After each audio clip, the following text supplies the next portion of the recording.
नमस्कार, आप देख रहे हैं एबीपी न्यूज। मैं हूं निशा, ले चलती हूं आपको खास। मध्य प्रदेश पुलिस मुख्यालय ने अपराधों की समीक्षा कर दावा किया है कि प्रदेश में अपराध का ग्राफ तेजी से नीचे गिरा है। साथ ही एससीआरबी की तरफ से भी आधिकारिक तौर पर आंकड़े भी जारी किए गए हैं।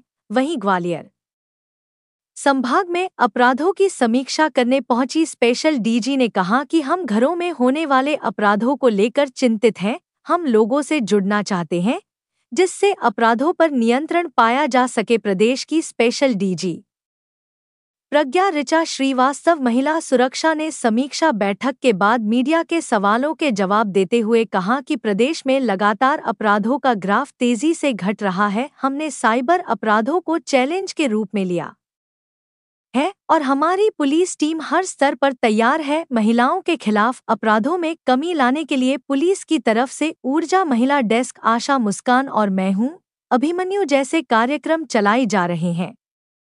ग्वालियर से करण वाथम बाइट प्रज्ञा ऋचा श्रीवास्तव, स्पेशल डीजी महिला सुरक्षा, मध्य प्रदेश। आज के बैठक की विशेष बात ये रही कि इसमें हमारे माननीय जनप्रतिनिधियों का जुड़ाव भी हुआ।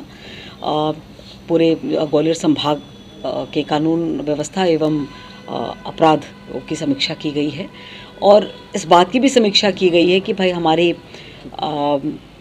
व्यवस्था में सुधार यदि कुछ कैसे हो सकता है।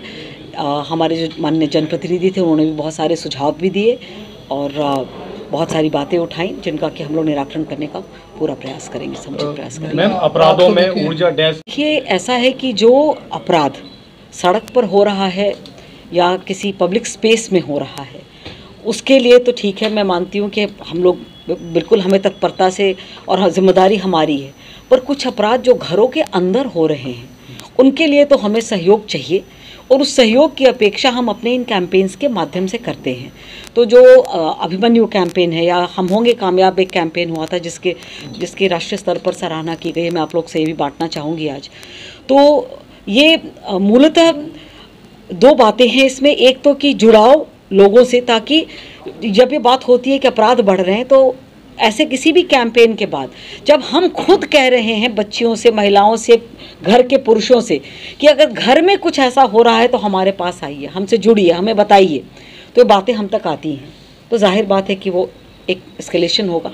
दूसरा, जो विभिन्न विभाग हैं हमारे शासन के, जो हर एक कई सारे ऐसे कम से कम 8 विभाग हैं जो कहीं से जुड़े हुए हैं महिलाओं या बच्चों के उत्थान के लिए या उनके सशक्तिकरण के लिए, तो उनके कन्वर्जेंस का भी प्रयास होता है हमारे कैंपेन में कि सारे विभाग एक प्लेटफॉर्म पर आएँ। तो यदि कोई पीड़िता है या पीड़ित परिवार है तो उसे सारा सहयोग, जो अपेक्षित सहयोग है शासन से, वो एक स्थान पर ही मिल जाए।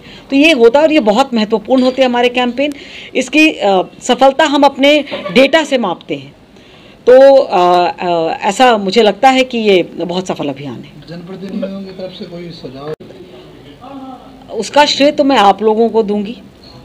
यदि मीडिया का जुड़ाव नहीं हो, देखिए क्या होता है जब अपराध घटित होते हैं तब तो बहुत फ्लैश किया जाता है, उससे हमें फ़ायदा, यूँ नहीं, फ़ायदा नुकसान की बात नहीं है, मतलब जो पूरा सिस्टम है जुडिशरी का या पुलिस का कि हम अपराधी को सज़ा दिलाएं, उसका मकसद ये होता है कि जो ऐसे पोटेंशियल लोग हैं जो ऐसे अपराध घटित कर सकते हैं उनके दिल में कहीं डर पैदा हो। तो ये तब होता है जब सज़ा मिलती है और ये हम आपके माध्यम से जब आप इसको प्रकाशित करते हैं कि भाई ये घटना घटित हुई, ये त्वरित 24 घंटे में ये पकड़ गए, इनको बेल नहीं मिला, इनको फला हुआ, ये इतने महीनों से, सालों से जेल में है, तो वो जो एक ऐसे तमाम प्रकरण हुए, सिर्फ इस संभाग में नहीं, अक्रॉस द स्टेट, जहाँ कोई बड़ी घटना हुई और 24 घंटे में, 48 घंटे में, मतलब ना केवल त्वरित कार्रवाई हुई, हफ्ते भर में चालान भी हो गया और महीने 2 महीने में कोर्ट में भी कार्रवाई। ये जो त्वरित कार्रवाई होती है इससे फ़र्क पड़ता है। और जो नया अपना जो BNS भारतीय न्याय संहिता और BNSS आया है उसमें कोर्ट के लिए भी है कि उन्हें 2 महीने में बिना बार बार सुनवाई किए हुए जो प्रोसीजर होता है, तो 2 महीने में उनको जजमेंट देना है। तो इन सब की वजह से शायद कहीं कसावट आई है और कुछ तो मैं ये कहना चाहूँगी, कुछ जागरूकता भी आई है लोगों में, उससे भी कई अपराध कम होते हैं। आखिरी सवाल हो रहे, डिजिटल जिस तरह से क्राइम बढ़ रहा है, डिजिटल क्राइम जो बढ़ रहा है तेजी से, और ज़मीनी मामले जो तेज़ी से पुलिस थाने तक पहुंच रहे हैं, इसके लिए किस तरह के प्रयास आपके द्वारा? नहीं, देखिए लगातार इनफैक्ट जो डिजिटल क्राइम और साइबर क्राइम ये लगभग तो इसके जागरूकता कैंपेन लगातार चल रहे हैं। मेरे ख्याल से आप लोग के माध्यम से भी और ज़मीनी लेवल पर भी कैंप्स लगाए जा करके बताए जा रहे हैं कि किस तरीके से बचना है। ये बड़ा चुनौतीपूर्ण काम है क्योंकि एक तरफ तो हम फ़ायदेमंद है डिजिटाइजेशन सभी के लिए, और दूसरी तरफ इसके जो दुष्परिणाम हैं वो भी दिख रहे हैं।